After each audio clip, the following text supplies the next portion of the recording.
Guys, thanks again for letting us join you again each and every week here on the OK Preps High School Roundup. We are here, of course, at Excel Performance Training, and today we've got another Thrive training tip for you.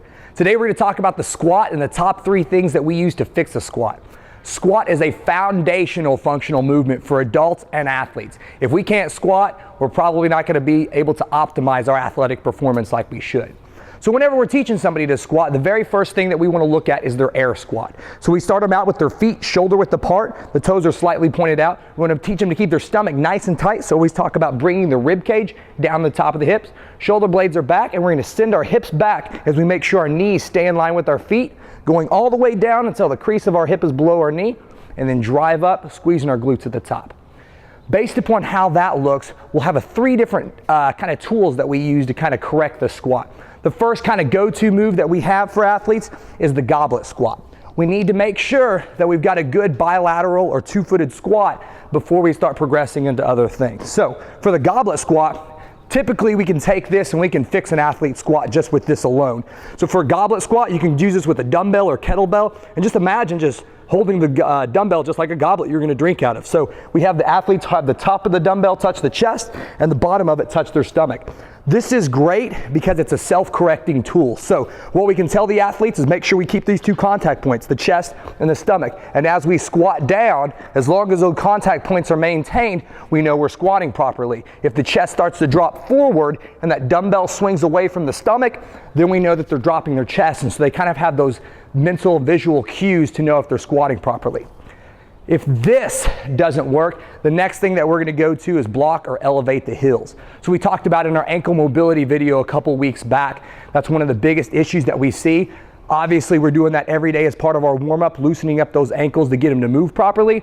But what we can do to get them still in the position so they can learn it and reinforce it is we can block the heels. So what we do is we take some 5 or 10 pound iron plates. We have them just lift their heels up on top of the plate. Still using the goblet squat, shoulder blades back, chest up, send the hips back, and you can tell just by elevating the heels, what that does is it changes the ankle mobility or the amount of flexion that it requires for me to squat down. So a lot of times also if you have people that are squatting and they say it causes knee pain, most likely it's due to tight ankles, and we can elevate those heels and help that to feel a lot better. The third thing that we can use, and we might have to use all 3 of these tools to get an athlete to squat properly, is some kind of mini band or resistance band. What we'll do is we'll put this just below their knees. So one of the things whenever you're squatting is we always want to teach our athletes to use our glutes and our hamstrings. One of the functions of them is to help you abduct and externally rotate at the hip, and we have to use our glutes to do this. So this can teach the athlete how those muscles should feel during the squat. So same thing, heels elevated, shoulder blades back, top of the dumbbell touches the chest, bottom touches the stomach. As we squat down, we're teaching them and telling them to push out against that band so that way they can feel it in their glutes and what it means to truly sit back into a squat and squat properly. Now you might have to use one of these tools, 2 of these tools, or all 3 of them to get the athlete to squat properly. Like we said, it's very important that they learn this basic move before we start progressing up into front squats, heavier bilateral squats, so that way we can really truly optimize that athletic performance.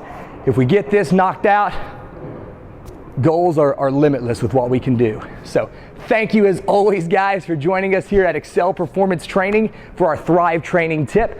For more information like this and other great tools, please check us out online, excelperformancetraining.com, or please call us at 918-9494-223 so you can come experience Thrive for yourself.